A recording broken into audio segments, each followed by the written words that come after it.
Bonjour les étincelantes, ici Guillemette pour Amaouiré. J'accompagne les femmes en conflit avec leur corps à se reconnecter avec elles-mêmes. Je vous laisse le temps d'arriver. Je sais qu'il y a un petit décalage avec Facebook qui vous prévient que je suis là, que je suis en ligne. Je vous propose de prendre ce temps pour vous poser, pour vous ressourcer, respirer un grand coup. Le temps que Facebook se mette bien en route, que je m'assure que tout fonctionne bien, que cette fois-ci je déroule les commentaires du live. Bonjour Imamia. Donc, je vois qu'il y a quelqu'un, on peut se lancer. Ça veut dire que ça fonctionne.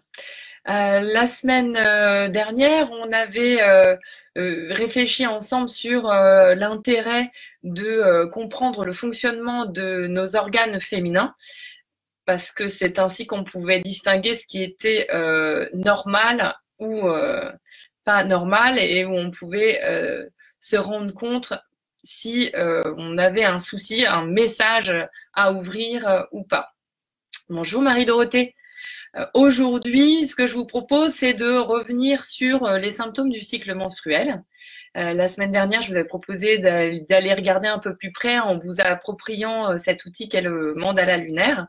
Bon, en une semaine, on n'a pas le temps d'en avoir vu grand-chose, mais je voudrais revenir avec vous sur et vous apporter des éléments sur ce qui peut être considéré comme normal ou pas en ce qui concerne le cycle menstruel, sur ce qui doit vous alerter. Dans un premier temps, on va revenir sur ce que vous vivez, pour ensuite faire le point sur ce qui est normal. Et enfin, je vous partagerai les hypothèses de messages du corps que vos symptômes peuvent exprimer. Merci pour les petits coucous. Sur une échelle de 1 à 5, commençons. 5 étant le plus pénible, comment vivez-vous votre cycle menstruel, vos règles? Quels sont les inconforts, les symptômes que vous rencontrez, que vous associez à vos règles?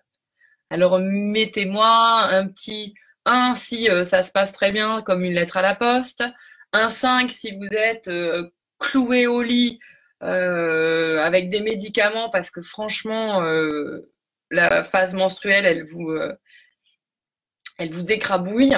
Dites-moi, c'est comment pour vous votre cycle menstruel sur une échelle de 1 à 5?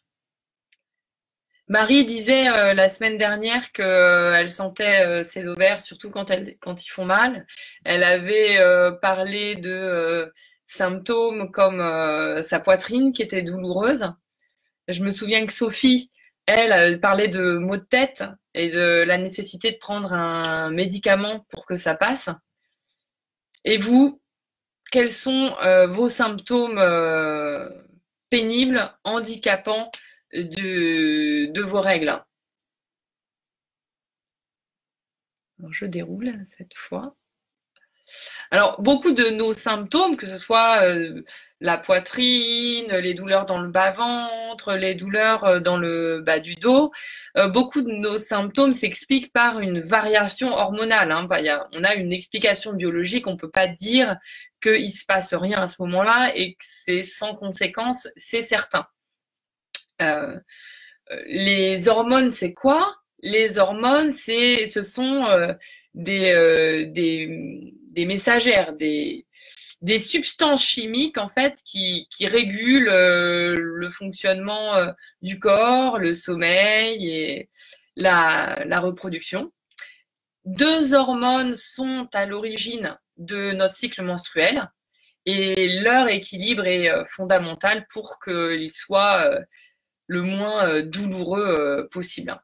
Si déséquilibre il y a au niveau de ces hormones-là, c'est tout l'équilibre psycho-émotionnel qui est affecté et avec les conséquences qu'on connaît. Alors ces 2 hormones, pour ces 2 hormones, on a l'œstrogène qui est responsable de nos rondeurs féminines, qui tonifie la peau, les cheveux, qui lubrifie le vagin, qui augmente nos sensations de bien-être, hein, les tournées vers l'action.